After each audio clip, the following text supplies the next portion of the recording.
curved red line with no evident meaning, though it could become a work of art. But what does it take for it to be recognized as a work of art? In the modern era, the concept of art has grown and expanded. Everything can be considered art, even an empty surface or a pile of rubbish. And, as Joseph Beuys famously declared, anybody can be an artist. So how can you tell what is art? This, for example, is a kitchen, cold and shiny as a spaceship. It wasn't created by a product designer, but by a painter. This mobile fold-out kitchen isn't to be found in somebody's home, but in an artist's studio. It's displayed at exhibitions and in museums. It's art in disguise. That has to do with a fundamental question of modernism. What do you see?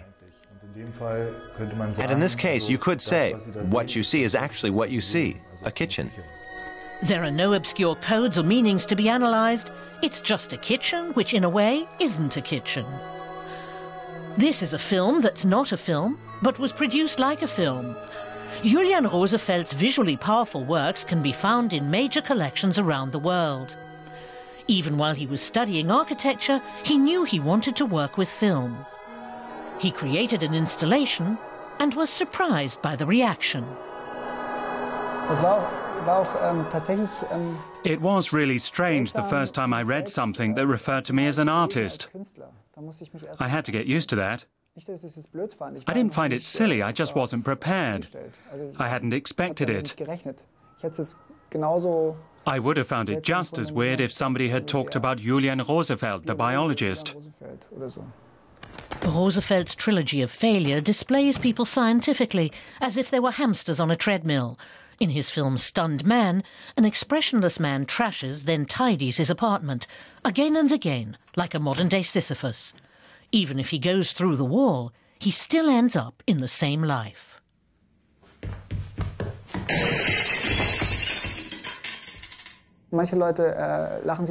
It makes some people fall about laughing. Others sit there in silence and reflect on their life and work, because it feels familiar to them. Life on a hamster wheel. That's what's exciting about such pseudo-experiments. It's a bit like a laboratory. You construct something, the protagonist does his stuff over and over again. You can go into the lab for a while and observe him. That leaves plenty of room for interpretations. Art is a laboratory for human life, a model of the world that brings perceptions to light. There's currently an exhibition of Rosefeldt's work in Salamanca, Spain. For museum director Javier Panera, judging whether Rosefeldt's works are works of art was never an issue.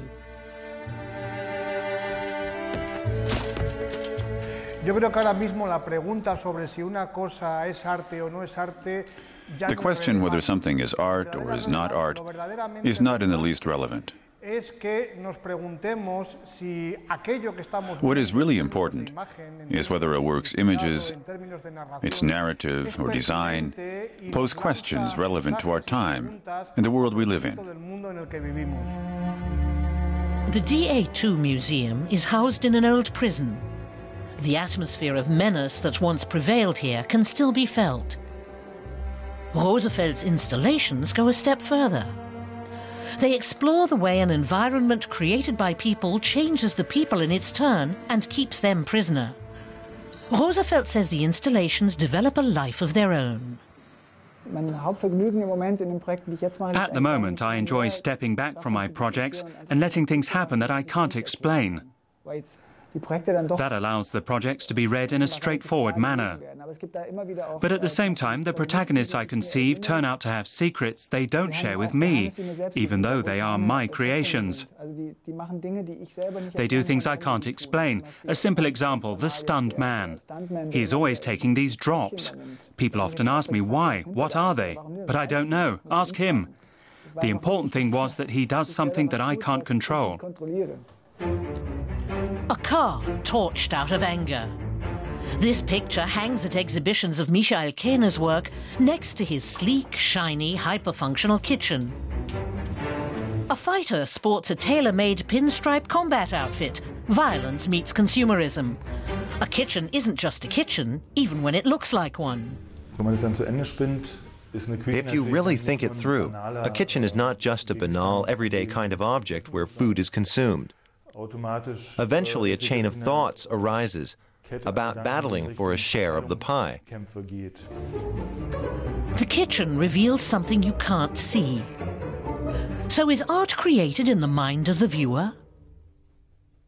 I see art as a kind of language. I see something, I process it and work on it, then send it back in some form or other. Rosefeld's parachutist never gets out of the changing room. He has to test his chute over and over again.